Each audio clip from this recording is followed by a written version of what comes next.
পেঁপে দিয়ে সয়াবিন খেতে যদি চান, রান্নাটি শিখে নিয়ে বাড়িতে করে খান। ভাত হোক বা রুটি, জমে যাবে জুটি। মাছ মাংস ফেলে খাবে আজকের রান্নাটি। নমস্কার বন্ধুরা, বৃন্দাস কিচেনে আপনাদের সকলকে স্বাগত জানিয়ে আমি রুম্পা আমার আজকের রেসিপিটি শুরু করছি। তো চলুন শুরু করা যাক। তো প্রথমেই আমি তার জন্য সর্ষের তেল গরম করে নিয়েছি, তার মধ্যে দিয়ে দিলাম জিরে ফোড়ন। জিরেটা একটু ফুটে উঠলে আমি তাতে দিয়ে দিচ্ছি পেঁয়াজ কুচি,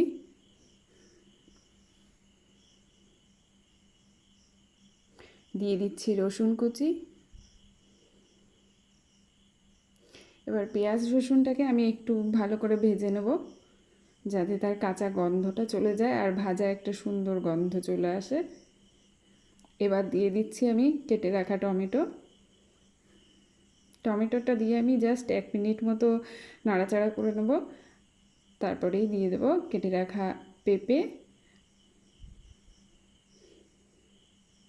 আর দিয়ে দেবো কেটে রাখা আলু।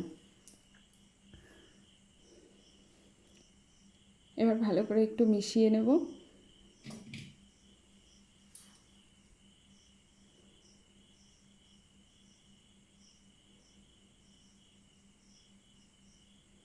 তো বন্ধুরা, আমার রান্নাগুলো আপনাদের কেমন লাগছে সেটা অবশ্যই কমেন্ট করে জানাবেন।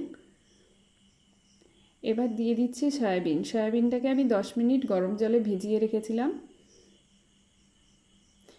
এবার ভালো করে মিক্স করে আমি এটাকে কিছুক্ষণ কষে নেব, যাতে সয়াবিনটা এবং সবজি সবই একসঙ্গে ভাজা ভাজা হয়ে যায়। এবার দিয়ে দিচ্ছি গুঁড়ো মশলা, তার মধ্যে দিয়ে দিলাম হলুদ,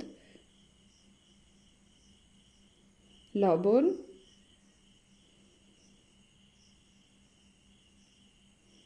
আর দিয়ে দিচ্ছি শুকনো লঙ্কার গুঁড়ো। আর কিচ্ছু মশলা আমি এতে দেবো না।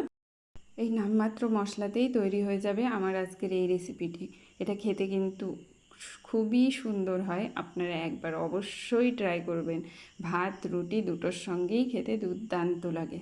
রোজ রোজ তো আমরা বাড়িতে মশলা ভরা মাছ মাংস খেয়েই থাকি, একবার এরকমভাবে রান্না করে দেখুন, খুব ভালো লাগবে খেতে।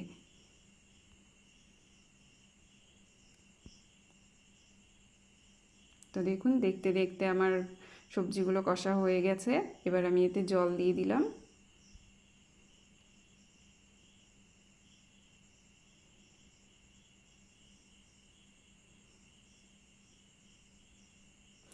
এই রান্নাটি কিন্তু খুব বেশি ঝোল ঝোল হবে না, তো জলটা একটু কমই দেব, যাতে সবজিগুলো সুন্দর সিদ্ধ হয়ে যায় আর মাখা মাখা থাকে। আর দিয়ে দিচ্ছি কাঁচা লঙ্কা।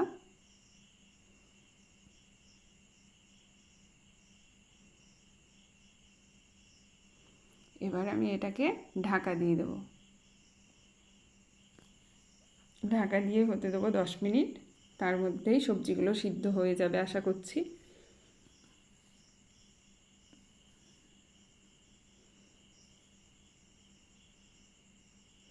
তো দেখুন, সবজিগুলো কিন্তু আমার সুন্দর সিদ্ধ হয়ে গেছে।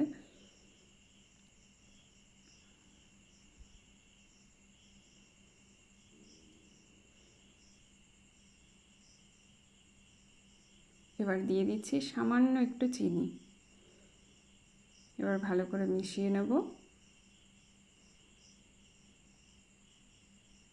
আমার রান্নাগুলো যদি ভালো লাগে অবশ্যই কমেন্ট করে জানাবেন, আর চ্যানেলটিকে সাবস্ক্রাইব করে আমার পাশে থাকবেন।